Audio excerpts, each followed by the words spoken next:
মদ পান করার ব্যাপারে ইসলামে নির্ধারিত একটি শাস্তি আছে না নাই? এটা কি রাসূল নিজে বানাইছে না আল্লাহর বিধান? মা ইয়ানতিকু আনিল হাওয়া ইন হুয়া ইল্লা ওয়াহয়ুন ইউহা। আমার রাসূল বানায়া একটা কথা বলেন নাই, সুবহানাল্লাহ পড়ে। প্রতিটা কথা আল্লাহর ওহী, যা বলেছেন সব ওহী।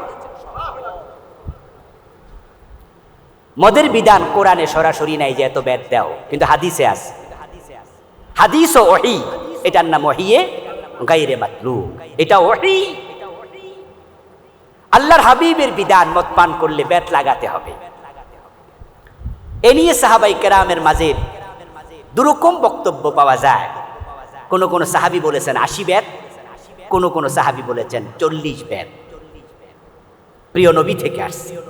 তবে হযরত ওমরের সময় তিনি 80 বেতের প্রাধান্য দিয়ে রাষ্ট্রীয় সার্কুলার জারি করে দিয়েছেন, মদ পান করলে তাকে 80 বেত দিতে হবে। আবু শামা ভাবলেন বাড়ি যদি ফিরে যাই, বাবা ওমর রাগী মানুষ, যখন তিনি শুনবেন আমি যুদ্ধের ময়দানে মদ পান করেছি, নিশ্চয়ই তিনি আমাকে ছাড়বেন না। তাহলে বাবার হাতে মাইর না খাইয়া এই মাইর অন্যের হাতে খাওয়াই।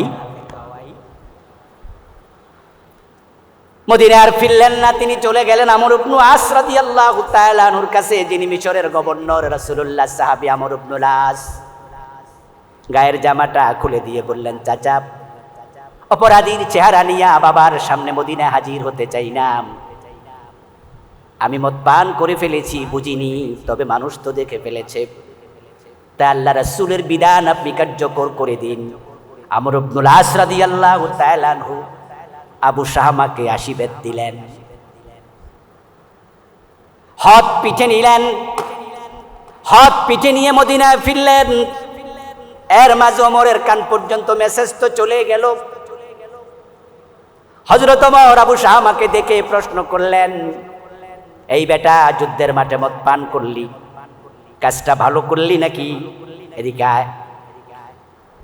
আবু শামা জানে বাবা ব্যথাতে নিতে পারে, তাই গায়ের জামাটা খুলে বাবার দিকে পিঠ ফিরে বলেন, বাবা, আমর ইবনে আস চাচা আমাকে হদ কায়েম করেছে। অপরাধীর চেহারা নিয়ে তোমার সামনে আসি নাই, অপরাধের কাফারা আমি মিশরে রেখে এসেছি। হযরত ওমর খুশি হয়ে গেলেন, খুব ভালো করছো। তোমাকে কয় বেত দিছে? আমি তো সার্কুলার করেছি 80 বেত।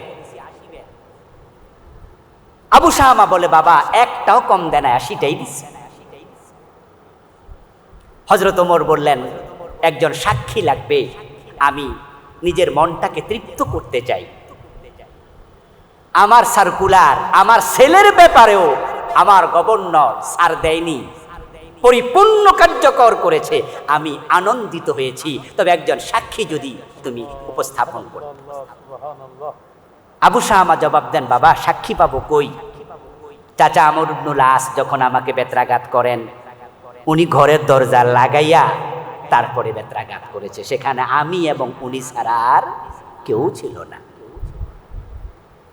ওমর রাদিয়াল্লাহু তাআলা চেহারা লাল হয়ে গেল, সাথে সাথে চিঠি লিখলেন, আমর ইবনে আস মদিনায় আসো, তাড়াতাড়ি চিঠি পাওয়ার পরে দেরি করা যাবে না। আমর ইবনে আস রাদিয়াল্লাহু তাআলা মদিনায় আসলেন। হযরত ওমর আমর ইবনে আসকে প্রশ্ন করলেন, ইসলামের ফৌজদারি বিধান কায়েমের সিস্টেম রাসূল আমাদেরকে ঘরে দরজা বন্ধ করে হুদুদ কায়েম শিখাইছে না মানুষের সামনে শিখাইছে? বলো আমর। আমর ইবনে আস জবাব দেন, আল্লাহর বিধান কায়েম হবে মানুষের সামনে। আল্লাহ তাআলা সূরা নূরে বলেছেন, ওয়ালিয়াশহাদ আযাবাহুমা তাইফাতুম মিনাল মুমিনিন। জেনাকারী তাদেরকে যখন শাস্তি দেবেন, ও নবী মুহাম্মদ, একদল মুমিন সেখানে যেন উপস্থিত। লজিক কি? লজিক হলো যারা অপরাধ করে তারা শাস্তি পেয়ে অপরাধ থেকে নিবৃত্ত হবে, আর যারা দেখবে তারা শাস্তি দেখে অপরাধ করার সাহস আর করবে না। ইসলাম কত সুন্দর! তাহলে আমর ইবনুল আস, তুমি যদি এটা জানো, তাহলে আমার ছেলেকে 80 বেত দেওয়ার সময় ঘরের দরজা বন্ধ কেন করেছ সে জবাব দিতে হবে। আমার রাসূলের সিস্টেম তুমি চেঞ্জ কেন করলে? আমর ইবনুল আস রাদিয়াল্লাহু তাআলা আনহু জবাব দেন, আমিরুল মুমিনিন, আপনার ছেলে আবু শামা ছাড়া আজ পর্যন্ত আমি যত লোকের পিঠে বেত্রাঘাত করেছি, যত হুদুদ আমি কায়েম করেছি, আমি সব প্রকাশ্যে করেছি, ঘরের দরজা বন্ধ করে করি নাই। কিন্তু যখন আবু শামাকে বেত্রাঘাত করার জন্য আমি চাবুক হাতে নেব, তখন আমার চোখে আপনার এই চেহারা ভেসে উঠেছে। হায়রে আমিরুল মুমিনিনের ছেলে, মানুষের সামনে পিটাইলে হযরত ওমরের আত্মসম্মান নষ্ট হবে। আপনার ছেলেকে যদি আমি পিটাই মানুষের সামনে, আপনার পার্সোনালিটিতে লাগতে পারে। এই জন্য আমি ভাবলাম যে 80 বেত দেয়া না জরুরি। আপনার ইজ্জতের দিকে তাকাইয়া আমি ঘরের দরজা বন্ধ করে আল্লাহর কসম একটাও কম দেই নাই, 80টাই দিছি। হযরত ওমর বললেন, অপরাধীর পিতৃ পরিচয় থাকে না। আল্লাহর নবীর সুন্নাহর মাঝে সামান্য হেরফের, এটা সহ্য করা হবে না, তোমার বিচার বাতিল, আবার 80 বেত দিতে হবে। আবু শামাকে আবারও 80 বেত দেওয়া। কবি নজরুল চমৎকার ভাবে বলেছিলেন, মদ্যপানের অপরাধী প্রিয় পুত্রকে নিজ করে মেরেছ দোররা, মরেছে পুত্র তোমারই চোখের পরে। এই বেত্রাঘাতের পরে আবু শামা আর বেশি দিন বেঁচে থাকেননি। কোন কোন ঐতিহাসিক বলেছেন 15 দিন বেঁচে ছিলেন, কেউ কেউ 1 মাসের কথা বলেছেন, কেউ আরো কম বেশি বলেছেন। আবু শামা এরপর অসুস্থ হলেন। কেউ কেউ বলেছেন যে স্বাভাবিক অসুস্থতায় তিনি মারা গেছেন, কেউ কেউ বলেছেন না, ডাবল বেত্রাঘাতে তিনি অসুস্থ হয়েছেন। এবং তার অসুস্থ অবস্থায় হযরত ওমর ছেলেকে দেখতে গেলেন। আবু শামাকে দেখতে গিয়ে কপালে চুমু দিয়ে বললেন, ইয়া বুনাইয়া কাইফা আনতা, হে আমার কলিজার টুকরা ছেলে, কেমন আছো?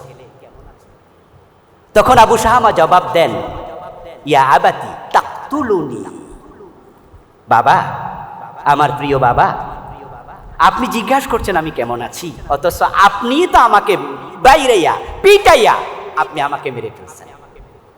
ওমর জবাব দেয়, ইযা লাকাইতা রাব্বাকা ফাখবিরহু ইন্না ওমরা কাদ আকামানিল হাদ্দা। ও আমার কলিজার টুকরা আবু শামা, যদি তুমি অসুস্থতায় মরে যাও, আল্লাহর সাক্ষাৎ হলে আল্লাহর কাছে জানাইয়া দিও, শরীয়তের বিধানের ব্যাপারে আমার বাবা ওমর আমাকেও সামান্য ছাড় দেয় নাই। এবার আপনাদের কাছে আমার প্রশ্ন, বাংলাদেশে মাদক আছে না নাই? আচ্ছা, 80 বেতের আইন এই 53 বছরে কয়দিন কায়েম করছেন? ইমাম সাহেবের মাথায় টুপি নাই, সমালোচনার জ্বর উঠে যাবে ফেসবুকে। এই টুপি মাথায় না দিলে নামাজ ক্ষতি হয় না, নামাজের কিচ্ছু হয় না, গুনাহ হয় না। হ্যাঁ, টুপির গুরুত্ব আছে, আমরা টুপির গুরুত্বকে ছোট করছি না, টুপি সুন্নাহ, কিন্তু না দিলে কি নামাজ বাতিল হবে? এটা কি ফরজ? এটা কি ওয়াজিব? কিন্তু এই সুন্নাহ যখন আমি মাথায় দেব না, আমাকে নিয়ে সমালোচনা হবে।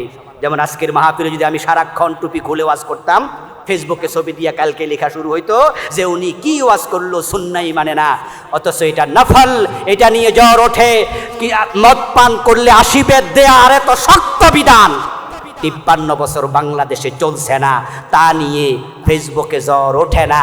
এতে বোঝা গেল ইসলামের মূল কনসেপ্ট আমরা বুঝতে ব্যর্থ। অথচ রাসূলুল্লাহ সাল্লাল্লাহু আলাইহি ওয়াসাল্লামের পৃথিবীতে আগমনের লক্ষ্যই ছিল ইসলামের বিজয়। মক্কা বিজয়ের মাধ্যমে প্রিয় নবী দ্বীনের বিজয় করলেন। তাবুক বিজয়ের মাধ্যমে তামাম পৃথিবীর অর্ধেক পর্যন্ত ইসলাম পৌঁছে গেল। আপনারা জানেন যে তাবুকের যুদ্ধ হয়েছিল রোমক সম্রাটের সাথে। তৎকালীন পৃথিবীর সবচেয়ে ক্ষমতাধর 2টা শক্তি, একটা ছিল রোম আর একটা ছিল পারস্য। রোমকরা তাবুকের যুদ্ধে আসতে সাহসী করেনি। হযরত ওমর রাদিয়াল্লাহু তাআলা আনহুর সময় এ পারস্য এবং রোম সবটা বিজয়ী হয়েছে। প্রিয় নবীর সে বিজয়ের সূচনা করেছেন আমার রাসূল, ইসলামের বিজয় করে গেলেন এবং তিনি চমৎকারভাবে বললেন, ইন্নাল ইসলাম ইয়ালু লা ইউলাব। ইসলাম এসেছে বিজয়ী হওয়ার জন্য, ইসলাম পরাজিত হতে আসে নাই। আল ইসলামু ইয়ালু লা ইউলা, কালিমাতুল্লাহ হিয়াল উলিয়া। ইসলাম আসছে বিজয়ী হওয়ার জন্য, ইসলাম পরাজিত হতে আসেনি। আমার আলোচনা যারা শুনছেন দয়া করে প্রত্যেকটা ভাই যদি বোঝেন আপনি জবাব দেন, ভুল হইল অসুবিধা নাই, মুখটা একটু কাজে লাগান। 53 বছর ধরে বাংলাদেশে 92% মুসলমান আমরা বসবাস করছি। বলুন তো এ 53 বছরের বাংলাদেশে ইসলাম কি বিজয়ী অবস্থায় আছে না পরাজিত? এদেশের সংসদে ইসলাম নাই, গণভবনে ইসলাম নাই, বঙ্গভবনে ইসলাম নাই, সচিবালয় ইসলাম নাই, মন্ত্রণালয় ইসলাম নাই, শিক্ষা ব্যবস্থা ইসলাম নাই, সংস্কৃতিতে ইসলাম নাই, অথচ ইসলাম সব জায়গায় থাকা লাগবে, ঠিক কিনা?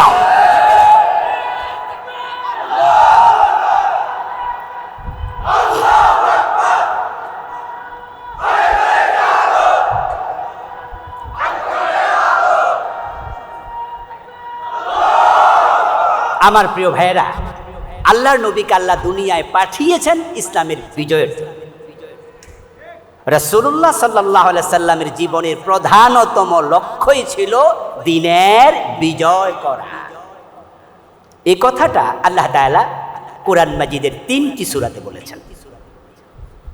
আরে ভাই, মক্কা যখন বিজয় হয়ে গেল, সুবহানাল্লাহ পড়েন, কি লাভ! বিজয় যে কত আনন্দ, বিজয় যে কত আনন্দ। বিজয়ের আগ পর্যন্ত আল্লাহর ঘর কাবার ভিতরে মূর্তি ছিল, ঠিক না? আরে বিজয় আর পরাজয় যে কি জিনিস। রাসূলুল্লাহ সাল্লাল্লাহু আলাইহি ওয়াসাল্লাম যখন হুদায়বিয়ার সন্ধি থেকে মক্কায় না পৌঁছে ফিরে আসলেন সন্ধি করে, পরের বছর 7ম হিজরিতে প্রিয় নবীজি সাল্লাল্লাহু আলাইহি সাল্লাম উমরাতুল কাদা আদায় করার জন্য মক্কায় গিয়েছেন। সন্ধিতে সত্য ছিল তিনি সেখানে 3 দিন অবস্থান করতে পারবেন। প্রিয় নবীজি মক্কায় গেলেন, 3 দিন মক্কায় অবস্থান করলেন। 3 দিনে ফরজ নামাজ কত ওয়াক্ত বলেন না ভাইরা? প্রতিদিন কত ওয়াক্ত? 3 দিনে কয় ওয়াক্ত? 15 ওয়াক্ত নামাজ কি রাসূল পড়েছেন না পড়েন নাই? নামাজ পড়ার সময় চেহারা ফিরাইতে হয় কোন দিকে? ফাওয়াল্লি ওয়াজহাকা শাতরাল মসজিদিল হারাম। আচ্ছা, রাসূল যখন এই 15 ওয়াক্ত নামাজ কাবার দিকে ফিরে পড়লেন, তখন ওই কাবার ভিতরে মূর্তি আছে না নাই? ওই মূর্তি কি সরাইতে পারছে? এই হলো পরাজিত অবস্থার ধরন, কিছু করার নাই। 360টা মূর্তি কাবার ভিতরে শুধু ছিল না, ভিতরে বাহিরে সাফা মারওয়া পাহাড় মিলাইয়া সব সহ 360। কিছু মূর্তি ছিল বাহিরে। আল্লাহর হাবিব যখন আল্লাহকে সেজদা করছেন তখনও তার চোখের সামনে মূর্তি ছিল, কারণ ইসলাম ছিল 7ম হিজরিতে পরাজিত। কিন্তু পরের বছর যখন আল্লাহ ইসলামকে মক্কা বিজয়ের মাধ্যমে মক্কায় ঢুকাইয়া দিলেন, বিজয়ী হয়ে গেল, মক্কার সে 360 মূর্তি ছিল না? ছিল না। জাল হাক্কু ওয়া জাহাকাল বাতিল ইন্নাল বাতিলা কানা যাহুকা। রাসূলুল্লাহ সাল্লাল্লাহু আলাইহি ওয়াসাল্লাম হাতে একটি লাঠি নিয়ে কাবার ভিতরে তিনি ঢুকলেন। ঢুকে তিনি ওই লাঠি দিয়ে মূর্তির মাথায় আঘাত করলেন, গলায় লাগাইয়া হাতের লাঠি ধাক্কা দিলেন, টান দিলেন, মূর্তিগুলা উপর হয়ে পড়ল। প্রিয় নবী তিলাওয়াত করছিলেন, জা আল হাক্কু, সত্য এসেছে, ওয়া জাহাকাল বাতিল, বাতিল চলে গেছে। সুবহানাল্লাহ। ইন্নাল বাতিলা কানা যাহুকা, বাতিল থাকতে আসেনি, বাতিলকে চলে যেতেই হবে। আপনারা একটু বলুন তো প্রিয় ভাইয়েরা, অন্ধকার দূর করার জন্য আলো দরকার আছে না নাই?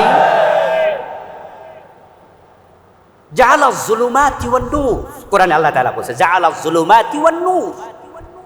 আল্লাহ বলছেন তিনি অন্ধকার বানাইছেন এবং আলো বানাইছেন। অন্ধকারকে আগে বলেছেন, কারণ হচ্ছে অন্ধকারই আগে বানাইছে, আলো আসার পর অন্ধকার পালিয়ে যায়। ইসলাম হলো আলো। আল ইসলাম নূরুন ওয়াল কুফরু যুলুমা। আল্লাহর হাবিব দ্বীনের বিজয় করলেন, আলহামদুলিল্লাহ, ইসলাম প্রতিষ্ঠিত হয়ে গেল। এখন বাংলাদেশে এই যে কোথাও ইসলাম নাই,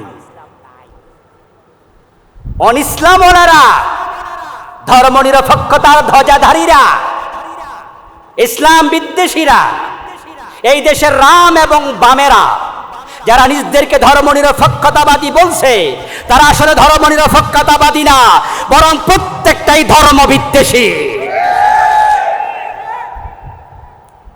তারা ইসলামকে সব জায়গা থেকে নির্মূলের জন্য পরিকল্পনা হাতে নিয়ে এমন আগাইছে, আগাইতে আগাইতে আমাদের স্কুলের সিলেবাসে শরীফ শরীফার গল্পের নাম দিয়া তারা আমাদের দেশে সমকামিতার সাপ্লাই দেওয়ার ষড়যন্ত্র পর্যন্ত করেছে।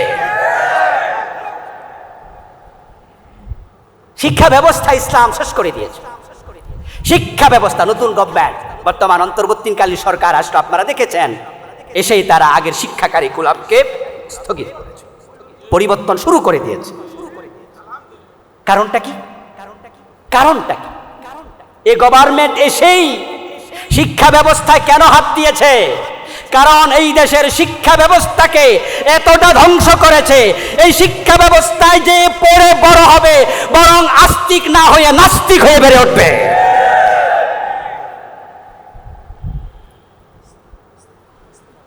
প্রিয় ভাই, কথা বলতে গেলে ভুলা যায় আর কি।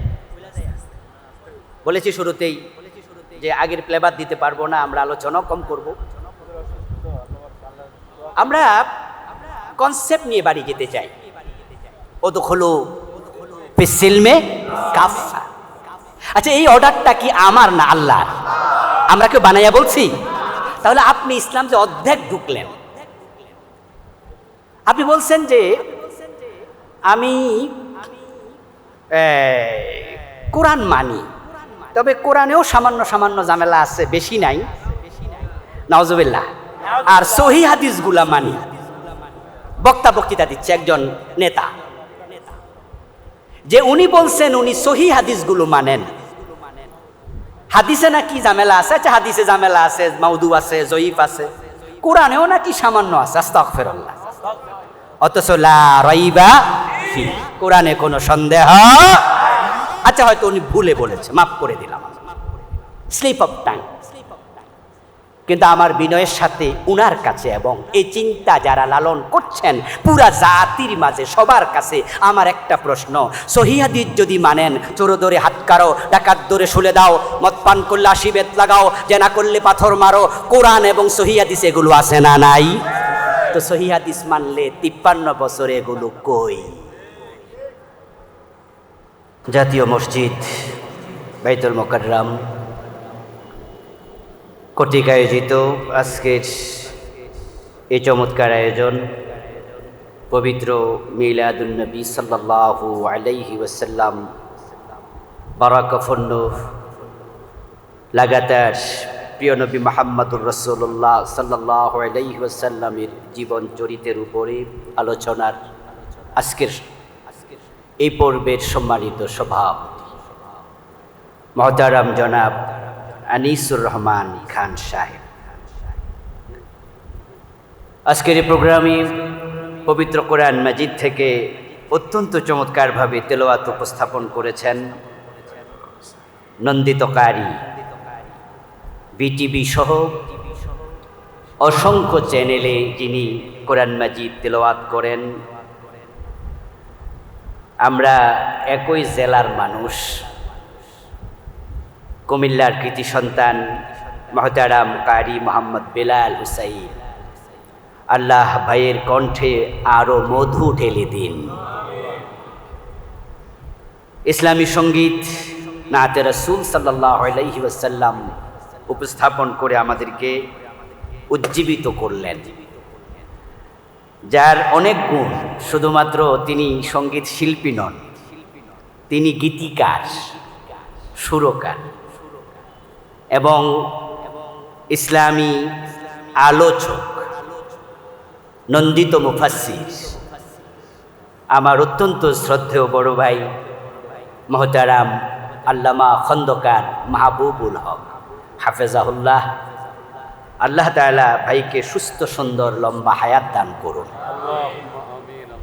উপস্থিত ইসলামী ফাউন্ডেশনের সম্মানিত দায়িত্বশীল বৃন্দ, আজকের প্রোগ্রামে উপস্থিত ইসলাম প্রিয় তাওহীদি জনতা, আমার প্রিয় ভাইয়েরা, আপনারা কেমন আছেন?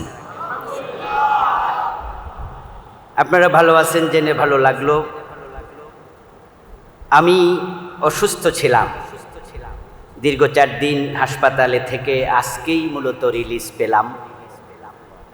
ভাবলাম যে এতগুলো আশেকে রাসূল, রাসূলের প্রেমিকের সাথে দেখা হওয়ার এই সৌভাগ্য থেকে নিজেকে দূরে রাখা ঠিক হবে না। তাই অসুস্থতা নিয়েও আপনাদের সামনে হাজির হলাম। আপনারা দোয়া করলে আল্লাহ আমাকে সুস্থ করে দেবেন। আল্লাহ যেন আমাকে তাড়াতাড়ি সুস্থ করে দেন, আল্লাহুম্মা আমিন। প্রিয় ভাইয়েরা, রাসূলুল্লাহ সাল্লাল্লাহু আলাইহি ওয়াসাল্লামের জীবন আচার নিয়ে, জীবন চরিত্র নিয়ে ধারাবাহিক আলোচনা হচ্ছে। আমাকে আলোচনার বিষয় দেয়া হয়েছে মক্কা বিজয়ের পরে রাসূলুল্লাহ সাল্লাল্লাহু আলাইহি ওয়াসাল্লাম যে ইসলামী রাষ্ট্রের বিনির্মাণ করেছেন, সে প্রসঙ্গে আমি যেন কিছু কথা বলি। মূলত আমার সমস্যাটা ছিল হার্টে। তো যেহেতু হার্টে সমস্যা, তাই জোরে কথা বলাটা নিষেধ। আবার আজকে তো রিলিজ পেলাম। আজকে যদি পরিপূর্ণ বেড রেস্টে থাকতে পারতাম, এটাই হয়তো আমার সাহস দেহের জন্য একটু সহায়ক ছিল আর কি। তাই আমার আলোচনা আগ থেকে যারা শুনে কিছুটা অভ্যস্ত, তারা হয়তো আগের প্লেবারটা আজকে হয়তো অনুপস্থিত পাবেন। এজন্য শুরুতেই বিষয়টা একটু খোলাসা করে নিচ্ছি। আল্লাহ তাআলা যতটুকু সামর্থ্য দেন অল্প কিছুক্ষণ কথা বলবো। আল্লাহ যেন আমাদেরকে এমন কিছু কথা বলা এবং শোনার তৌফিক দেয় যা আমাদের জান্নাতে যাওয়ার ওসিলা হয়ে যাবে। প্রিয় ভাইরা, আলোচ্য বিষয়ের আলোকে আমি সূরা আস-সাফের 9 নম্বর আয়াতে কারিমা আপনাদের সম্মুখে উপস্থাপন করেছি। প্রিয় নবী মুহাম্মদুর রাসূলুল্লাহ সাল্লাল্লাহু আলাইহি ওয়াসাল্লামের একখানা ছোট্ট হাদিসে নববী পাঠ করেছি। আল্লাহ তাআলার উপর ভরসা করে আমরা সামনে আগাচ্ছি। ওয়ামা তৌফিকি ইল্লা বিল্লাহ। রাসূলুল্লাহ সাল্লাল্লাহু আলাইহি ওয়াসাল্লাম হচ্ছেন আমাদের জন্য একমাত্র আদর্শ, মডেল, নামুজাজ, উসওয়া, কুদওয়া, আইডল। তিনি হচ্ছেন এমন এক মহান মানুষ, মানবিক যত গুণ আল্লাহ তাআলা সৃষ্টি করেছেন, তামাম দুনিয়ার সব মানুষের মাঝে যত উত্তম মানবিক গুণ আল্লাহ ছড়িয়ে ছিটিয়ে দিয়েছেন, নবী মুহাম্মদের ভিতরে আল্লাহ সবগুলোকে একসাথ করে দিয়েছেন। মেধা, প্রজ্ঞা, বিচক্ষণতা, বুদ্ধিমত্তা, প্রত্যুৎপন্নমতিত্ব, এক কথায় যত মানবিক গুণ থাকতে পারে, যত উত্তম বৈশিষ্ট্য থাকতে পারে, আল্লাহ আমাদের প্রিয় নবী মুহাম্মদুর রাসূলুল্লাহ সাল্লাল্লাহু আলাইহি ওয়াসাল্লামের ভিতরে সবগুলোকে একত্রিত করেছেন। সুবহানাল্লাহ। করে আল্লাহ তাআলা তাকে আমাদের সম্মুখে উপস্থাপন করে বললেন, লাকাদ কানা লাকুম ফি রাসূলিল্লাহি উসওয়াতুন হাসানা। তোমাদের জন্য রাসূলুল্লাহর জীবনেই আছে সর্বোত্তম আদর্শ। প্রিয় নবীকে সামনে রেখে আল্লাহ তাআলা আমাদেরকে বললেন যে আতিউল্লাহ ওয়া আতিউর রাসূল, তোমরা আল্লাহর আনুগত্য করো এবং এই রাসূলের আনুগত্য করো। রাসূলুল্লাহ সাল্লাল্লাহু আলাইহি ওয়াসাল্লামের আনুগত্য যদি কোনো মানুষ করে, আল্লাহ তাআলা অন্য আয়াতে বলছেন মান ইউতিউর রাসূলা ফাকাদ আতা আল্লাহ, যে ব্যক্তি রাসূলের আনুগত্য করলো সে যেন সরাসরি আল্লাহর আনুগত্য করল। আর যে ব্যক্তি রাসূলকে আনুগত্য করবে, আল্লাহ তাআলা পবিত্র কোরআন মাজিদে তার ব্যাপারে বলছেন, কুল ইন কুনতুম তুহিব্বুনাল্লাহ ফাত্তাবিউনি ইউহিব্বুকুমুল্লাহ ওয়া ইয়াগফির লাকুম যুনুবাকুম ওয়াল্লাহু গফুরুর রহিম। হে প্রিয় নবী, আপনি বলুন, তোমরা যদি আল্লাহকে ভালোবাসতে চাও, আল্লাহর ভালোবাসা পেতে চাও, আমি নবীকে অনুসরণ করো। আলোচ্য বিষয়, প্রিয় নবী মক্কা বিজয়ের পরে ইসলামী রাষ্ট্র কিভাবে বিনির্মাণ করলেন। এখন আমরা আজকে আলোচনা শুনব আর বাড়িতে গিয়ে ঘুমিয়ে থাকব। তাহলে কি রাসূলের অনুসরণ হলো? নবী মুহাম্মদুর রাসূলুল্লাহ সাল্লাল্লাহু আলাইহি ওয়াসাল্লাম ইসলামী রাষ্ট্র মদিনায় প্রতিষ্ঠিত করেছেন। 10টি বছর সেই ইসলামী রাষ্ট্রের তিনি প্রেসিডেন্ট ছিলেন। খন্দকার মাহবুব ভাই বলেছে তিনি আবার রাষ্ট্রের রাষ্ট্রপতি। আচ্ছা, রাসূল রাষ্ট্রপতি ছিলেন, এই মেসেজটা আজকেই কি আমরা জানি না আগেই জানি? তো নবী মুহাম্মদকে যদি বাংলার 92% মুসলমান অনুসরণ করত, তাহলে তো ধর্মনিরপেক্ষতার অনুসারীরা এদেশে রাষ্ট্রপতি হতে পারত না। রাসূল রাষ্ট্রপতি আমরা সবাই জানি। ভাই ফ্যানটাকে আর একটু কাছে দেওয়া যাবে? আর আপনিও চেয়ারে বসেন, একবারে দেখেন তো কত কাছে আনা যায়। বেলাল বেটার সামনে আগে যান, তাহলে ওটাতে যান। ফ্যানটা আমাকে ছেড়ে দেন, একবারে বেশি ঘেমে যাচ্ছি।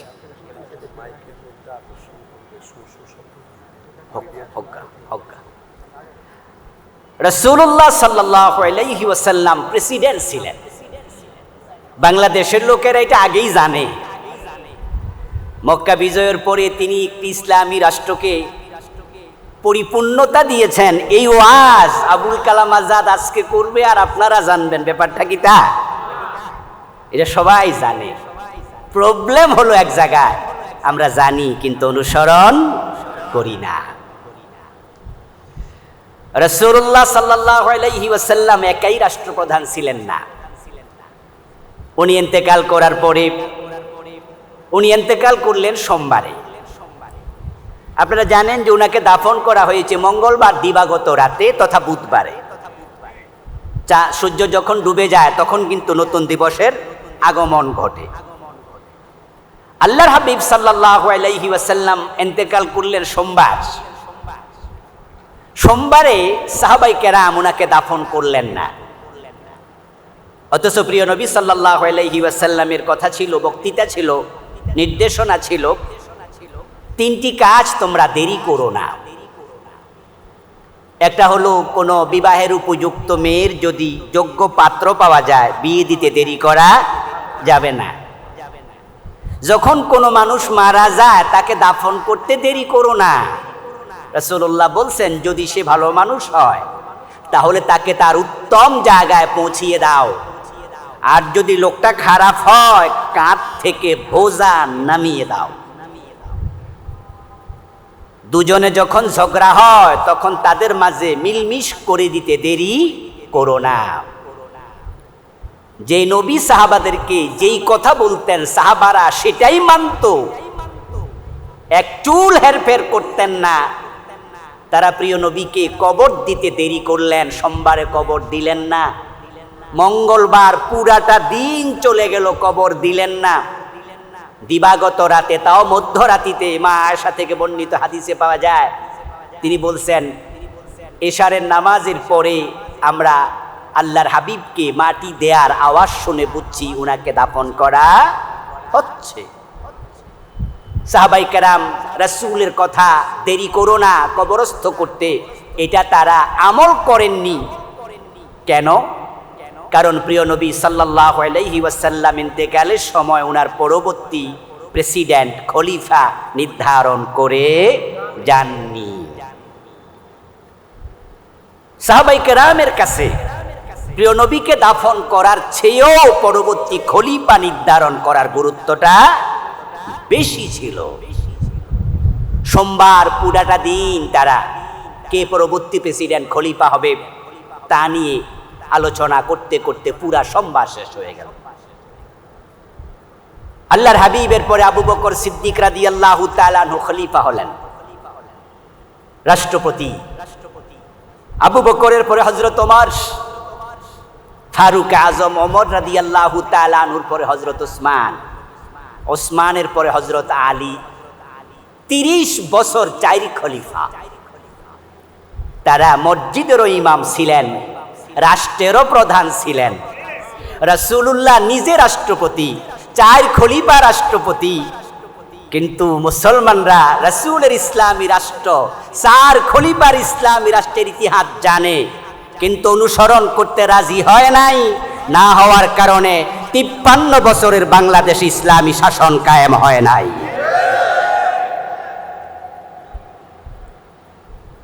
যে সাবজেক্ট আমাকে দেয়া হলো, এই সাবজেক্ট হচ্ছে প্রিয় নবীর অনুসরণের সাবজেক্ট। আমার প্রিয় ভাইরা, রাসূলুল্লাহ সাল্লাল্লাহু আলাইহি ওয়াসাল্লামকে অনুসরণ করা আমাদের জন্য নফল না ফরজ?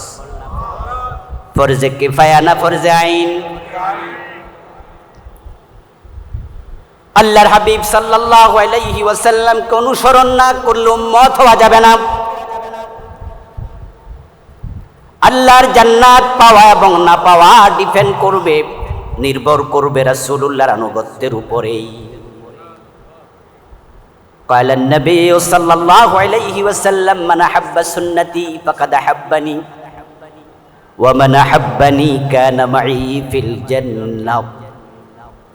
আল্লাহর হাবিব বলছেন, যে ব্যক্তি আমার সুন্নাহকে ভালোবাসে সেই মূলত আমি নবী মুহাম্মদকে ভালোবাসে।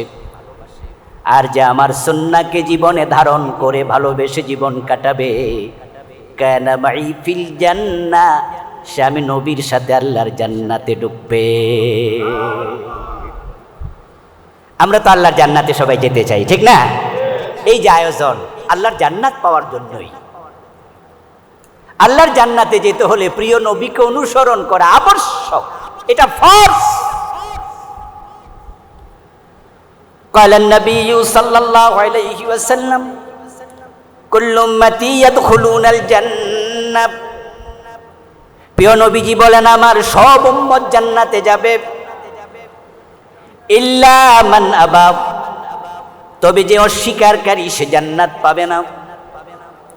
কিলা মান আবা ইয়া রাসূলুল্লাহ, প্রশ্ন করা হলো, আল্লাহর নবী অস্বীকার কে করলো? কোন উম্মত অস্বীকারী? রাসূলুল্লাহ জবাব দেন, মান আতাআনি দাখালাল জান্নাতা ওয়া মান আসানি ফাকাদ আবা। যে আমি নবী মুহাম্মদকে অনুসরণ করবে সেই হবে জান্নাতি, যে আমাকে অনুসরণ করবে না সে অস্বীকারী, তার কপালে জান্নাত নেই। রাসূল সাল্লাল্লাহু আলাইহি ওয়াসাল্লামকে অনুসরণ করার উপরে আপনার আমার জান্নাত নির্ভর করছে।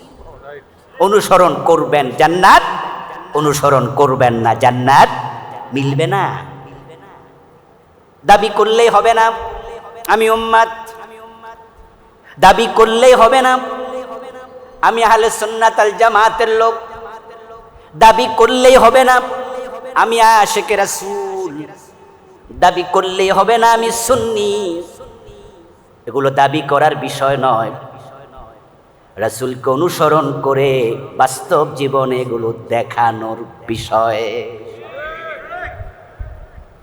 এজন্য প্রিয় নবী বলছে, মান আহাব্বা সুন্নতি ফাকাদ আহাব্বানি। রাসূলকে মানতে হবে, অনুসরণ করতে হবে। মনে মনে কেউ কেউ আবার ভাববেন, যাক তাহলে তো আমি রাসূলের সাথে জান্নাতে যাওয়ার মোটামুটি একটা ব্যবস্থা হইছে, কারণ আমি তো দাড়ি রাখছি। রাসূলের দাড়ি ছিল, আমারও দাড়ি আছে। রাসূল টুপি মাথায় দিতেন, আমিও টুপি মাথায় দিই। রাসূল সাল্লাল্লাহু আলাইহি সাল্লাম ডান পা দিয়ে মসজিদে ঢুকতেন, আমিও তো ঢুকি। উনি বুকে হাত বাঁধতেন অথবা নাবিন নিচে, আমিও তো বাঁধি নামাজে। তো সুন্নাত তো আমার ভিতরে আছে, পাঞ্জাবি টুপি পাগড়ি পায়জামা অনেক সুন্নাহ আমি মানি, তাহলে তো রাসূলের সাথে জান্নাতে আমি ঢুকবো, আপনি ভাবতে পারেন। প্রিয় ভাই, হ্যাঁ, যদি আপনার জীবনে রাসূলুল্লাহ সুন্নাহ পাওয়া যায়, আপনি সত্যিকার অর্থেই আহলে সুন্নাহ হন, তাহলে আপনাকে রাসূল বলছে কানা মাই ফিল জান্নাহ, সে জান্নাতে ঢুকবে, কোনো সন্দেহ নাই। কিন্তু আপনি কি দাড়ি টুপি পাজামা পাঞ্জাবি এটাকেই শুধু সুন্নাহ ভাবেন, এর বাহিরে কি সুন্নাহ নাই? সুন্নাহ কি জীবনে খণ্ডিত হবে নাকি পুরা জীবনে হবে? রাসূল সাল্লাল্লাহু আলাইহি সাল্লামকে অনুসরণ করতে হবে জীবনের সব জায়গায়, বটম থেকে টপ পর্যন্ত, ব্যক্তি জীবন থেকে আন্তর্জাতিক বলয় পর্যন্ত, পাকঘর থেকে সংসদ পর্যন্ত আমরা থাকবো যেখানে রাসূলের অনুসরণ থাকা লাগবে সেখানে। প্রিয় নবী সাল্লাল্লাহু আলাইহি ওয়াসাল্লাম কোরআনের বাহিরে নিজের জীবনে সামান্যটুকু চলেন নাই, কোরআনের বাহিরে কোনো কথা তিনি বলেন নাই, ওহির বাহিরে বলতেন না, ওহির বাহিরে চলতেন না। রাসূল যেমন ওহী অনুসরণ করেছেন, সেই ওহী আমাদের কাছেও আছে না নাই? তারাকতু ফীকুম আমরাইন লান তাদিল্লু মা তামাসসাকতুম বিহিমা কিতাবাল্লাহি ওয়া সুন্নতি। প্রিয় নবীর ইসলাম হলো পূর্ণাঙ্গ, আল্লাহর ইসলাম পূর্ণাঙ্গ, আর আমাদের জীবনে ইসলাম হলো অর্ধেক। কারো 25% ইসলাম, কারো 50%, কারো 75%। আলহামদুলিল্লাহ, আল্লাহর এমন কিছু বান্দাও আছে যারা জীবনে 100% ইসলাম মানতে রাজি হয়ে বসে আছে। ওই ইসলাম মানার পথে চলতে গিয়ে জেল জুলুম অত্যাচার যাই চালানো হোক, চুল পরিমাণ সরে নাম, পূর্ণ ইসলাম মানতে গিয়ে হাসতে হাসতে ফাঁসির মঞ্চে যেত তারা রাজি হয়ে যায়। ইসলামকে তারা পূর্ণাঙ্গ জীবন বিধান হিসাবে গ্রহণ করেছে। আল্লাহর বক্তব্য হলো বিসিলমে কাফা। কনসেপ্ট আপনি নিন প্রিয় ভাই, কনসেপ্ট নিন। এত আশেকে রাসূল বাংলাদেশে, এত সুন্নি জনতা বাংলাদেশে, আচ্ছা শিয়া বাংলাদেশে কয় পার্সেন্ট আছে? আমরা যত পাসপোর্ট বানাই, আমাদের ভোটার আইডি হয়, আমাদের বিভিন্ন পরিচয় হয়, সেখানে লেখা থাকে সুন্নি মুসলিম বা শিয়া।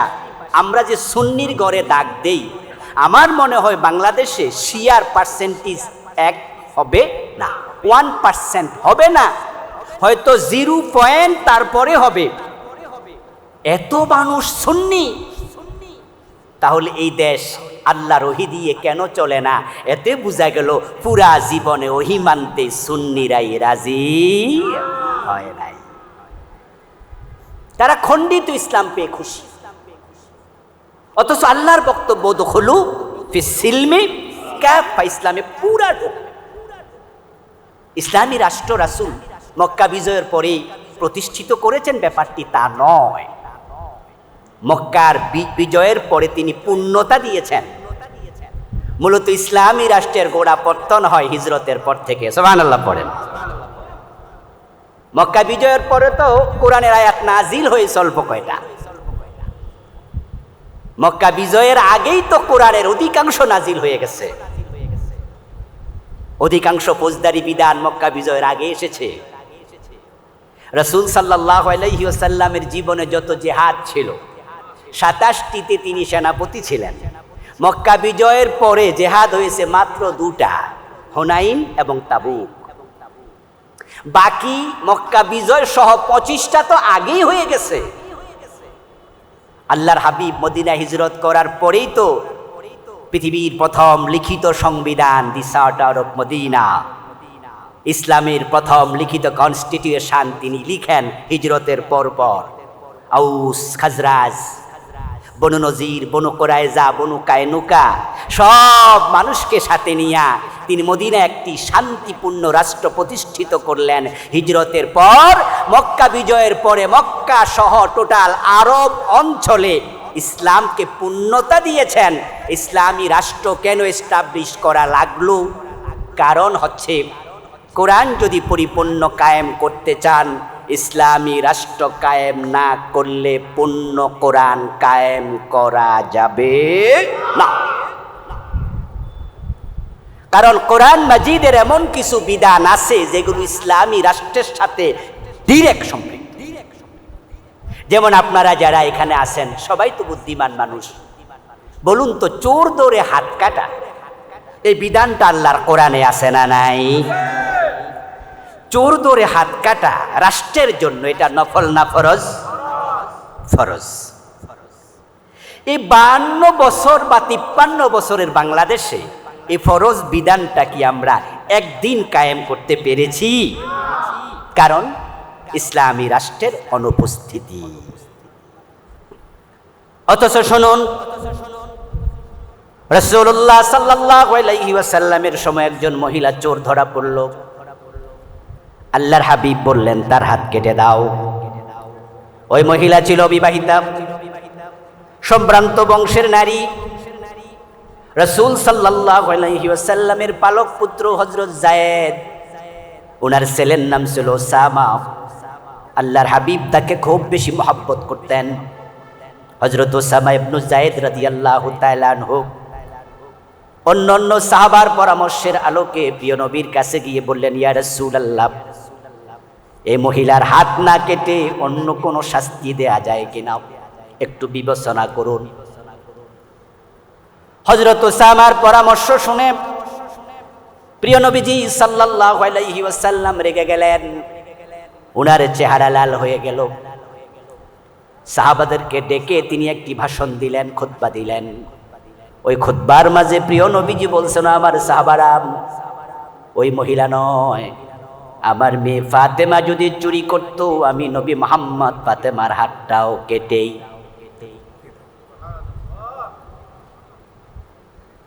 লাওয়ান্না ফাতেমাতা বিনতা মুহাম্মাদিন সারাকাত আন্না মুহাম্মাদান লা ইয়াকতাউ ইয়াদাহা।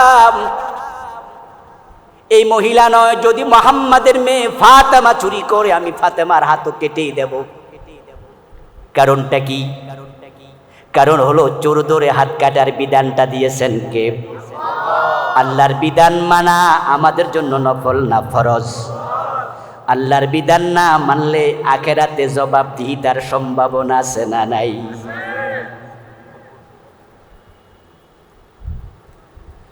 পানিটা খুলে দাও। রাসূলুল্লাহ সাল্লাল্লাহু আলাইহি ওয়াসাল্লাম বলতেছেন, আমি আমার মেয়ের হাত কেটে দেব। এবার ও সুন্নি মুসলমান বাংলাদেশের, আপনাদের কাছে আমি প্রশ্ন রাখি, 53 বছরের বাংলাদেশে আপনারা চোরের একদিনও হাত কাটলেন না। যদি আমার নবী বেঁচে থাকতেন, তিনি আপনাদের মতো থাকতেন না, চোরের হাত কাটতেন। তো সেই সুন্নাহর অনুসরণের ব্যাপারে আখেরাতে রাসূলের সামনে কি জবাব দেবেন, একটু চিন্তা করা দরকার আছে না নাই?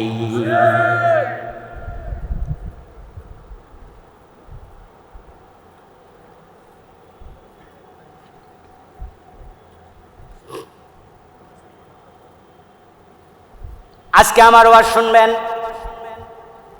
আগামীকাল যদি আপনার ঘরে চোর ঢোকে, তাহলে আপনি চোর ধরে হাত কেটে দেবেন? এ সুযোগ আছে? কারণ ইসলামের ফৌজদারি বিধানগুলো ব্যক্তি কায়েম করবে না, এটা রাষ্ট্রের সাথে সম্পৃক্ত। রাসূল ছিলেন রাষ্ট্রপ্রধান, তাহলে চোর ধরে হাত কাটার জন্য রাসূলের মতো এমন আদর্শের রাষ্ট্রপ্রধান বাংলাদেশে দরকার আছে না নাই? 53 বছরে এটা করলেন না। বাইতুল মুকাররম জাতীয় মসজিদের খতিব যদি, ইমাম যদি আগামীকালকে নামাজ পড়ায় টুপি ছাড়া, উনি টুপি ছাড়া এক ওয়াক্ত নামাজ পড়ায় ফেলছে, এটা নিয়ে ফেসবুকে জ্বর ওঠার সম্ভাবনা আছে না নাই? আচ্ছা, টুপি মাথায় দেয়া কি ফরজ না সুন্নাহ? সুন্নাহ মুআক্কাদা না সুন্নাহ নাফিলা? এই যে আমি টুপি খুলছি, গুনাহ হয়ে গেছে? এর মানে হচ্ছে এটা এমন একটা সুন্নাহ যেটা দিলে সওয়াব আছে, না দিলে কোনো গুনাহ নাই। কিন্তু চোর ধরে হাত কাটা সুন্নত না ফরজ? ফরজে কেফায়া না ফরজে আইন? 53 বছর সুর ধরে হাত কাটলো না, এই নিয়ে সুন্নি মুসলমানরা ফেসবুকে জ্বর তুলছে কয়দিন। আজীব। মিশরে ওখানকার গভর্নর ছিলেন হযরত আমর ইবনুল আস রাদিয়াল্লাহু তাআলা আনহু। যুদ্ধের ময়দানে যুদ্ধ চলাকালে পিপাসা লাগলো, পানি পান করার জন্য তাঁবুর ভিতরে গেলেন হযরত আবু সাহামা। গিয়ে দেখেন একটা মশকের মাঝে খেজুর ভিজানো। খেজুর যদি ভিজিয়ে রাখে, খেজুরের মাঝে একটু লালিমা তৈরি হয়, পানিতে হালকা মিষ্টি মিষ্টি ভাব আসে, এটার নাম হলো নাবিদ। এটা শরবত, এটা খাওয়া জায়েজ। কিন্তু যদি এই নাবিজ 2 দিন 3 দিন 5 দিন লম্বা সময় ধরে ভিজানো থাকে, ওটার মাঝে মাদকতা তৈরি হয়, তার নাম খমর, মদ। এটা খাওয়া হারাম। এখন নাবিজ কখন খমর হয় সেটা যাচাই করার জন্য সেটা নাইরা সাইরা দেখা লাগে। নাবিজ হলো পাতলা, খমর হলো একটু গাঢ়। নাবিজের গায়ের মাঝে ফেনা থাকে না, খমরের গায়ের মাঝে ফেনা তৈরি হয়। যখন নাবিজ ভিজায়া রাখে, হাত্তা কালা ওয়াশতাদ্দা ফাসারা খামরা শারবুহু হারাম ওয়ালাউ কানা কাতরা। যখন জোশ আসে, ফেনা তৈরি হয়, গাঢ় হয়ে যায়, তার মাঝে মাদকতা তৈরি হয়, তখন তা পান করা হারাম, 1 ফোঁটাও পান করা যাবে না। আবু সাহামা পিপাসিত হয়ে তাঁবুতে ঢুকে ওই নাড়াচাড়া দেবেন, একটু দেখবেন, সে সময় কম, যুদ্ধ চলছে তো, তাই নবীজ মনে করে তাড়াহুড়া করে ডকডক করে পান করলেন। মদ পান করার পরে নবীজ তো না, এটা খমর হয়ে গিয়েছে, তিনি টের পান নাই। কিন্তু মদের ক্রিয়া, উনি মাতলামি শুরু করে দিলেন। যখন তিনি মাতলামি করলেন, সতীর্থরা দেখলো, ইন্না লিল্লাহ ইন্না লিল্লাহ, ওমরের ছেলে যুদ্ধের ময়দানে মদ পান করে মাতলামি করে, কাজটা কি হল? সমালোচনা শুরু হল, সমালোচনা শুরু হল। উনি যখন জ্ঞান ফিরে আসলো, হুঁশ ফিরে আসলো, তখন তিনি বন্ধু বান্ধব সতীর্থদের থেকে শুনতে পেলেন যে উনি মদ খাইছে। উনি তখন বললেন, আমি তো মদ পান করিনি, আমি তো নবীজ ভেবে পান করেছিলাম, কিন্তু যা হওয়ার তা তো হয়ে গেল, এটা তো নবীজ নয়, এটা তো মদ। এখন মদ পান করার ব্যাপারে ইসলামে নির্ধারিত একটি শাস্তি আছে না নাই? এটা কি রাসূল নিজে বানাইছে না আল্লাহর বিধান? মা ইয়ানতিকু আনিল হাওয়া ইন হুয়া ইল্লা ওয়াহয়ুন ইউহা। আমার রাসূল বানায়া একটা কথা বলেন নাই, সুবহানাল্লাহ পড়ে। প্রতিটা কথা আল্লাহর ওহী, যা বলেছেন সব ওহী। মদের বিধান কোরআনে সরাসরি নাই যে এত বেদ দাও, কিন্তু হাদিসে আছে। হাদিস ও ওহী, এটার নাম ওহীয়ে গায়রে মাতলু, এটা ওহী। আল্লাহর হাবিবের বিধান, মদ পান করলে বেত লাগাতে হবে। এ নিয়ে সাহাবাই কেরামের মাঝে দুরকম বক্তব্য পাওয়া যায়। কোন কোন সাহাবী বলেছেন 80 বেত, কোন কোন সাহাবী বলেছেন 40 বেত। প্রিয় নবী থেকে আসছে। তবে হযরত ওমরের সময় তিনি 80 বেতের প্রাধান্য দিয়ে রাষ্ট্রীয় সার্কুলার জারি করে দিয়েছেন, মদ পান করলে তাকে 80 বেত দিতে হবে। আবু শামা ভাবলেন, বাড়ি যদি ফিরে যাই, বাবা ওমর রাগী মানুষ, যখন তিনি শুনবেন আমি যুদ্ধের ময়দানে মদ পান করেছি, নিশ্চয়ই তিনি আমাকে ছাড়বেন না। তাহলে বাবার হাতে মাইর না খাইয়া এই মাইর অন্যের হাতে খাওয়াই। মদিনায় আর ফিরলেন না, তিনি চলে গেলেন আমর ইবনে আস রাদিয়াল্লাহু তাআলা আনহুর কাছে, যিনি মিশরের গভর্নর। রাসূলুল্লাহ সাহাবী আমর ইবনে আস গায়ের জামাটা খুলে দিয়ে বললেন, চাচা, অপরাধীর চেহারা নিয়ে বাবার সামনে মদিনায় হাজির হতে চাই না। আমি মদ পান করে ফেলেছি, বুঝিনি, তবে মানুষ তো দেখে ফেলেছে, তাই আল্লাহ রাসূলের বিধান আপনি কার্যকর করে দিন। আমর ইবনুল আস রাদিয়াল্লাহু তাআলা আনহু আবু শাহমাকে 80 বেত দিলেন, হাত পিঠে নিলেন, হাত পিঠে নিয়ে মদিনায় ফিরলেন। এর মাঝে ওমরের কান পর্যন্ত মেসেজ তো চলে গেল। হযরত ওমর আবু শাহমাকে দেখে প্রশ্ন করলেন, এই বেটা, যুদ্ধের মাঠে মদ পান করলি, কাজটা ভালো করলি নাকি? এদিকে আয়। আবু শাহমা জানে বাবা ব্যথাতে নিতে পারে, তাই গায়ের জামাটা খুলে বাবার দিকে পিঠ ফিরে বলেন, বাবা, আমর ইবনুল আস চাচা আমাকে হদ কায়েম করেছে, অপরাধীর চেহারা নিয়ে তোমার সামনে আসি নাই, অপরাধের কাফারা আমি মিশরে রেখে এসেছি। হযরত ওমর খুশি হয়ে গেলেন, খুব ভালো করছো, তোমাকে কয় বেত দিছে? আমি তো সার্কুলার করেছি 80 বেত। আবু শাহমা বলে, বাবা একটাও কম দেয় না, 80টাই দিচ্ছে। হযরত ওমর বললেন, একজন সাক্ষী লাগবে, আমি নিজের মনটাকে তৃপ্ত করতে চাই। আমার সার্কুলার আমার ছেলের ব্যাপারেও আমার গভর্নর ছাড় দেয়নি, পরিপূর্ণ কার্যকর করেছে, আমি আনন্দিত হয়েছি, তবে একজন সাক্ষী যদি তুমি উপস্থাপন করো। আবু শাহমা জবাব দেন, বাবা সাক্ষী পাবো কই? চাচা আমর ইবনুল আস যখন আমাকে বেত্রাঘাত করেন, উনি ঘরের দরজা লাগাইয়া তারপরে বেত্রাঘাত করেছে, সেখানে আমি এবং উনি ছাড়া আর কেউ ছিল না। ওমর রাদিয়াল্লাহু তাআলা চেহারা লাল হয়ে গেল, সাথে সাথে চিঠি লিখলেন, আমর ইবনুল আস মদিনায় আসো, তাড়াতাড়ি চিঠি পাওয়ার পরে দেরি করা যাবে না। আমর ইবনুল আস রাদিয়াল্লাহু তাআলা মদিনায় আসলেন। হযরত ওমর আমর ইবনুল আসকে প্রশ্ন করলেন, ইসলামের ফৌজদারি বিধান কায়েমের সিস্টেম রাসূল আমাদেরকে ঘরে দরজা বন্ধ করে হুদুদ কায়েম শিখাইছে না মানুষের সামনে শিখাইছে? বলো আমর। আমর ইবনুল আস জবাব দেন, আল্লাহর বিধান কায়েম হবে মানুষের সামনে। আল্লাহ তাআলা সূরা নূরে বলেছেন, ওয়ালিয়াশহাদ আযাবাহুমা তাইফাতুম মিনাল মুমিনিন। জেনাকারী তাদেরকে যখন শাস্তি দেবেন, ও নবী মুহাম্মদ, একদল মুমিন সেখানে যেন উপস্থিত। লজিক কি? লজিক হলো যারা অপরাধ করে তারা শাস্তি পেয়ে অপরাধ থেকে নিবৃত্ত হবে, আর যারা দেখবে তারা শাস্তি দেখে অপরাধ করার সাহস আর করবে না। ইসলাম কত সুন্দর! তাহলে আমর ইবনুল আস, তুমি যদি এটা জানো, তাহলে আমার ছেলেকে 80 বেত দেওয়ার সময় ঘরের দরজা বন্ধ কেন করেছ সে জবাব দিতে হবে। আমার রাসূলের সিস্টেম তুমি চেঞ্জ কেন করলে?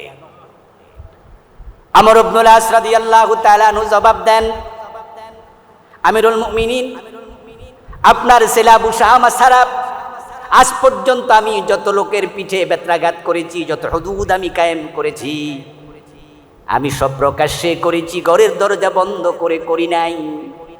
কিন্তু যখন আবু শাহমাকে বেত্রাঘাত করার জন্য আমি চাবুক হাতে নেব, তখন আমার চোখে আপনার এই চেহারা ভেসে উঠেছে।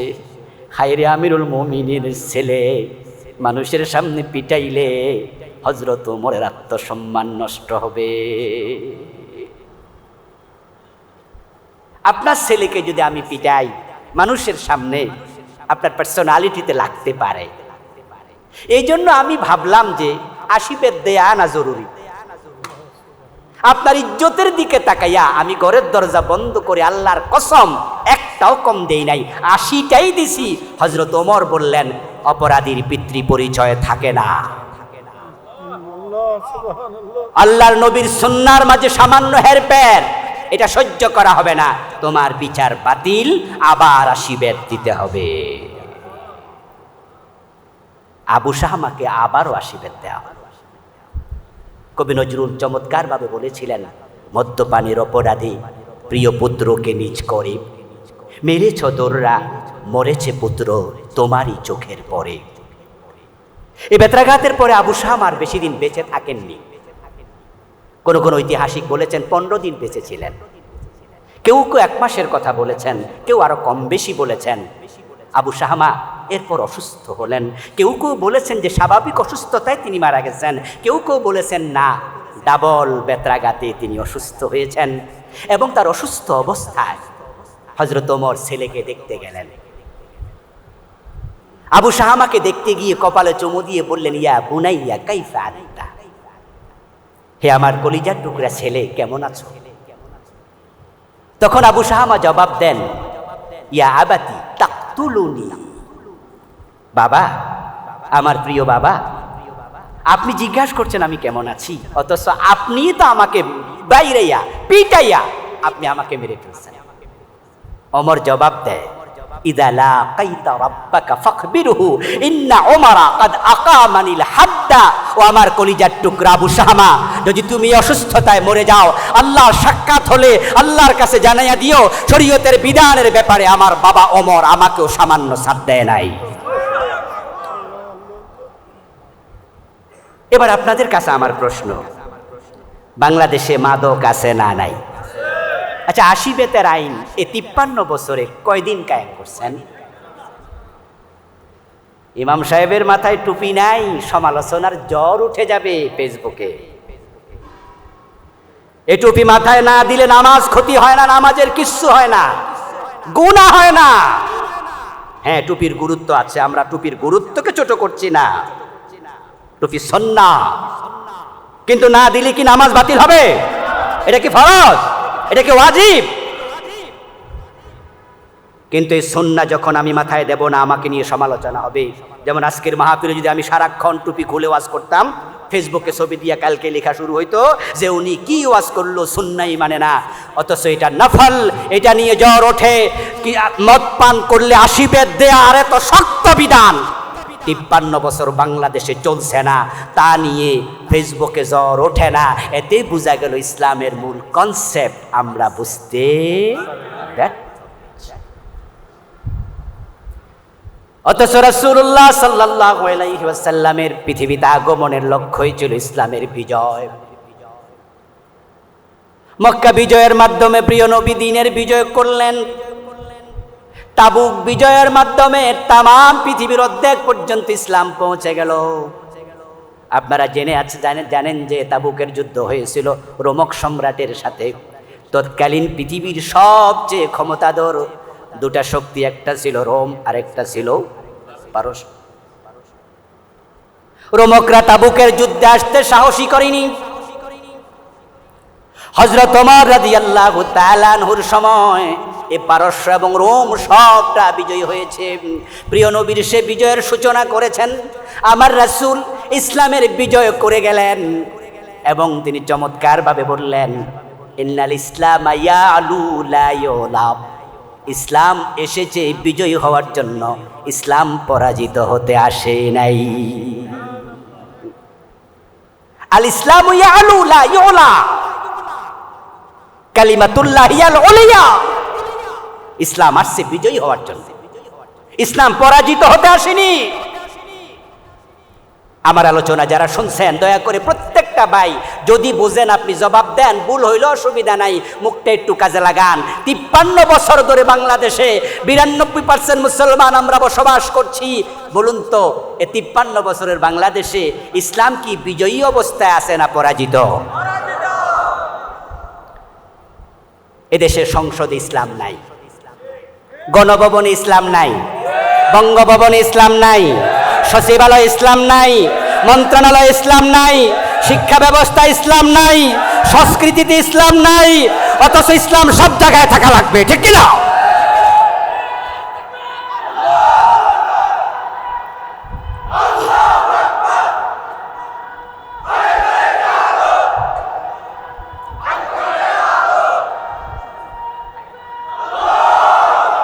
আমার প্রিয় ভাইয়েরা, আল্লাহর নবীকে আল্লাহ দুনিয়ায় পাঠিয়েছেন ইসলামের বিজয়ের জন্য। রাসূলুল্লাহ সাল্লাল্লাহু আলাইহি সাল্লামের জীবনের প্রধানতম লক্ষ্যই ছিল দ্বীনের বিজয় করা। এই কথাটা আল্লাহ তাআলা কোরআন মাজিদের 3টি সূরাতে বলেছেন। আরে ভাই, মক্কা যখন বিজয় হয়ে গেল, সুবহানাল্লাহ পড়েন, কি লাভ! বিজয় যে কত আনন্দ, বিজয় যে কত আনন্দ। বিজয়ের আগ পর্যন্ত আল্লাহর ঘর কাবার ভিতরও মূর্তি ছিল, ঠিক না? আরে বিজয় আর পরাজয় যে কি জিনিস।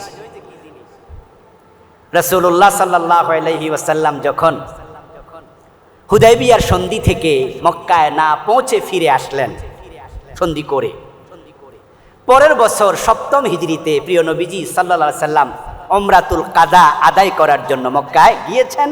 সন্ধিতে সত্য ছিল তিনি সেখানে 3 দিন অবস্থান করতে পারবেন। প্রিয় নবীজি মক্কায় গেলেন, 3 দিন মক্কায় অবস্থান করলেন। 3 দিনে ফরজ নামাজ কত ওয়াক্ত বলেন না ভাইরা? প্রতিদিন কত ওয়াক্ত? 3 দিনে কয় ওয়াক্ত? 15 ওয়াক্ত নামাজ কি রাসূল পড়েছেন না পড়েন নাই? নামাজ পড়ার সময় চেহারা ফিরাইতে হয় কোন দিকে? ফাওয়াল্লি ওয়াজহাকা শাতরাল মসজিদিল হারাম। আচ্ছা, রাসূল যখন এই 15 ওয়াক্ত নামাজ কাবার দিকে ফিরে পড়লেন, তখন ওই কাবার ভিতরে মূর্তি আছে না নাই? ওই মূর্তি কি সরাইতে পারছে? এই হলো পরাজিত অবস্থার ধরন, কিছু করার নাই। 360টা মূর্তি কাবার ভিতরে শুধু ছিল না, ভিতরে বাহিরে সাফা মারওয়া পাহাড় মিলাইয়া সব সহ 360। কিছু মূর্তি ছিল বাহিরে। আল্লাহর হাবিব যখন আল্লাহকে সেজদা করছেন, তখনও তার চোখের সামনে মূর্তি ছিল, কারণ ইসলাম ছিল 7ম হিজরি তো পরাজিত। কিন্তু পরের বছর যখন আল্লাহ ইসলামকে মক্কা বিজয়ের মাধ্যমে মক্কায় ঢুকাইয়া দিলেন, বিজয়ী হয়ে গেল, মক্কার সে 360 মূর্তি ছিল না? ছিল না। জাল হাক্কু ওয়া জাহাকাল বাতিল ইন্নাল বাতিলা কানা যাহুকা। রাসূলুল্লাহ সাল্লাল্লাহু আলাইহি ওয়াসাল্লাম হাতে একটি লাঠি নিয়ে কাবার ভিতরে তিনি ঢুকলেন। ঢুকে তিনি ওই লাঠি দিয়ে মূর্তির মাথায় আঘাত করলেন, গলায় লাগাইয়া হাতের লাঠি ধাক্কা দিলেন, টান দিলেন, মূর্তিগুলা উপর হয়ে পড়ল। প্রিয় নবী তিলাওয়াত করছিলেন, জা আল হাক্কু, সত্য এসেছে, ওয়া জাহাকাল বাতিল, বাতিল চলে গেছে। সুবহানাল্লাহ। ইন্নাল বাতিলা কানা যাহুকা, বাতিল থাকতে আসেনি, বাতিলকে চলে যেতেই হবে। আপনারা একটু বলুন তো প্রিয় ভাইয়েরা, অন্ধকার দূর করার জন্য আলো দরকার আছে না নাই? জাআলাজ যুলুমাতি ওয়ান নূর, কোরআনে আল্লাহ তাআলা বলেছে জাআলাজ যুলুমাতি ওয়ান নূর। আল্লাহ বলছেন তিনি অন্ধকার বানাইছেন এবং আলো বানাইছেন। অন্ধকারকে আগে বলেছেন, কারণ হচ্ছে অন্ধকারই আগে বানাইছে, আলো আসার পর অন্ধকার পালিয়ে যায়। ইসলাম হলো আলো, আল ইসলামু নূরুন ওয়াল কুফরু যুলুমা। আল্লাহর হাবিব দ্বীনের বিজয় করলেন, আলহামদুলিল্লাহ, ইসলাম প্রতিষ্ঠিত হয়ে গেল।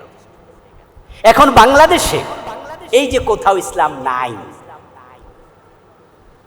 অনিসলাম ওনারা, ধর্মনিরপেক্ষতার ধ্বজাধারীরা, ইসলাম বিদ্বেষীরা, এই দেশের রাম এবং বামেরা, যারা নিজেদেরকে ধর্মনিরপেক্ষতাবাদী বলছে, তারা আসলে ধর্মনিরপেক্ষতাবাদী না, বরং প্রত্যেকটাই ধর্ম বিদ্বেষী। তারা ইসলামকে সব জায়গা থেকে নির্মূলের জন্য পরিকল্পনা হাতে নিয়ে এমন আগাইছে, আগাইতে আগাইতে আমাদের স্কুলের সিলেবাসে শরীফ শরীফার গল্পের নাম দিয়া তারা আমাদের দেশে সমকামিতার সাপ্লাই দেওয়ার ষড়যন্ত্র পর্যন্ত করেছে। শিক্ষা ব্যবস্থা ইসলাম শেষ করে দিয়েছে। শিক্ষা ব্যবস্থা, নতুন গভর্নমেন্ট, বর্তমান অন্তর্বর্তীকালীন সরকার রাষ্ট্র, আপনারা দেখেছেন, এসেই তারা আগের শিক্ষা কারিকুলামকে স্থগিত করেছে, পরিবর্তন শুরু করে দিয়েছে। কারণটা কি? কারণটা কি? এই গভর্নমেন্ট এসেই শিক্ষা ব্যবস্থায় কেন হাত দিয়েছে? কারণ এই দেশের শিক্ষা ব্যবস্থাকে এতটা ধ্বংস করেছে, এই শিক্ষা ব্যবস্থায় যে পড়ে বড় হবে, বরং আস্তিক না হয়ে নাস্তিক হয়ে বেড়ে উঠবে।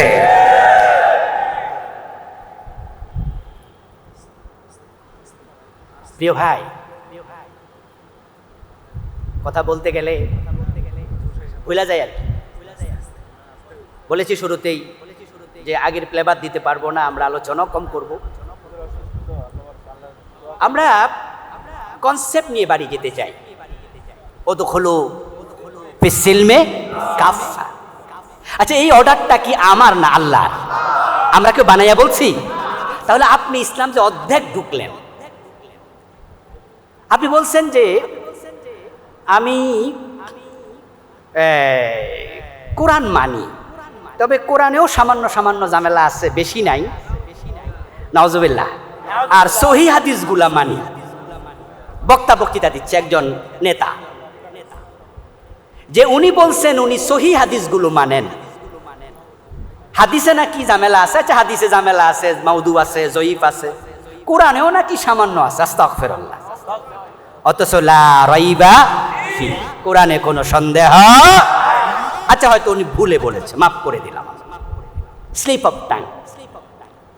কিন্তু আমার বিনয়ের সাথে উনার কাছে এবং এই চিন্তা যারা লালন করছেন পুরা জাতির মাঝে, সবার কাছে আমার একটা প্রশ্ন, সহিহ হাদিস যদি মানেন, চোর ধরে হাত কারো, ডাকাত ধরে শুলে দাও, মদ পান করলে 80 বেত লাগাও, জেনা করলে পাথর মারো, কোরআন এবং সহিহ হাদিস এগুলো আছে না নাই? তো সহিহ হাদিস মানলে 53 বছরে এগুলো কই? আসলে আমরা সুবিধাবাদী।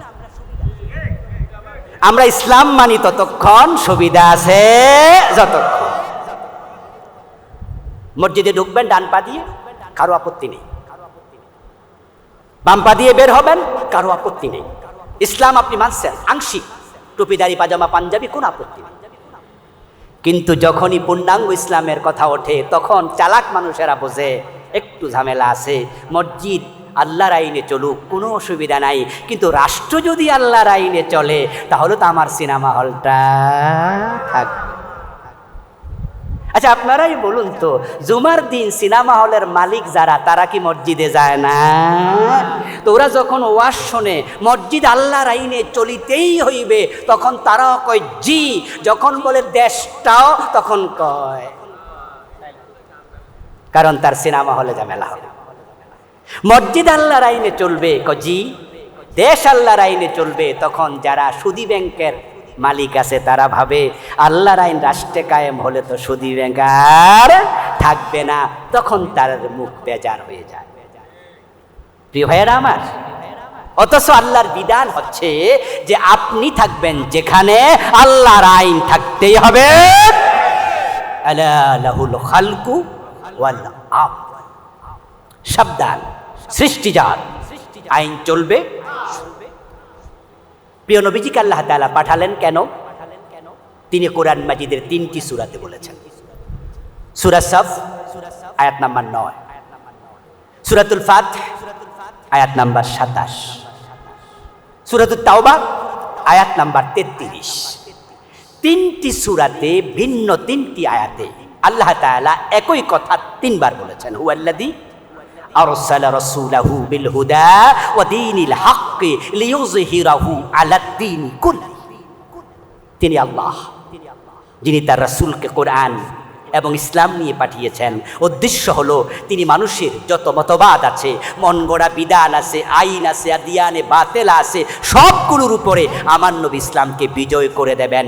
প্রিয় নবী মক্কা বিজয়ের মাধ্যমে, তাবুক বিজয়ের মাধ্যমে ইসলামের বিজয় করে তাম আরব ভূখণ্ডের বিশাল অংশে ইসলামকে প্রতিষ্ঠিত করেছেন। আসুন আমরা আমাদের আল্লাহর দেয়া সুযোগটা এবার কাজে লাগাই। আলহামদুলিল্লাহ, আলহামদুলিল্লাহ, 53 বছর পরে আল্লাহ বাংলাদেশের মুসলমানদের হাতে নতুন একটা সুযোগ দিয়েছেন। এমন সুযোগ আমরা এই 53 বছরে পাই নাই।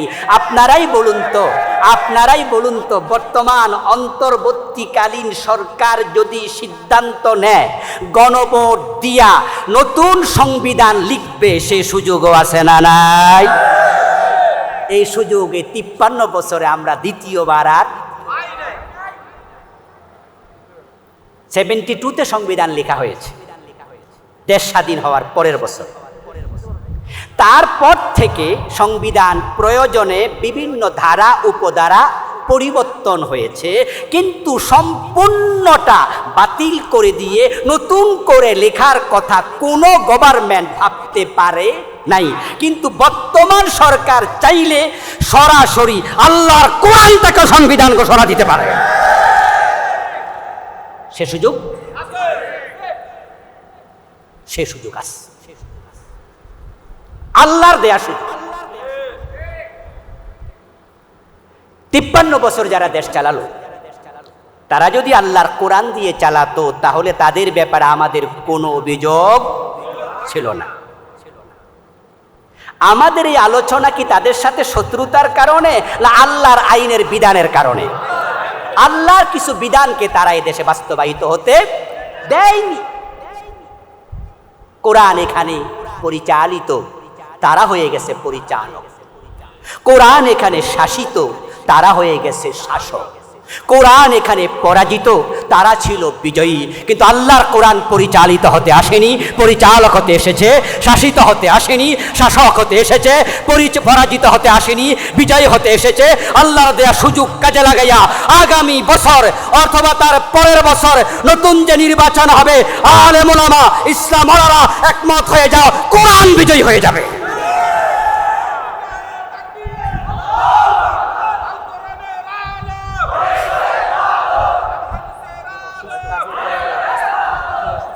আমার প্রিয় ভাই, আমার ভাইয়েরা, আচ্ছা কোরআন মাজিদকে বিজয় করলে লাভ না লস? আচ্ছা কার কার লস আছে হাত তোলা দেন তো। আমি আবার বলছি, একটু বুঝবেন। কোরআন যদি এই দেশে বিজয়ী হয়ে যায়, লাভ না লস? এখানে আমাদের কারো লস আছে? আচ্ছা যদি লস না থাকে তাহলে বিজয়ের ব্যাপারে আপনি ভূমিকা কেন রাখেন?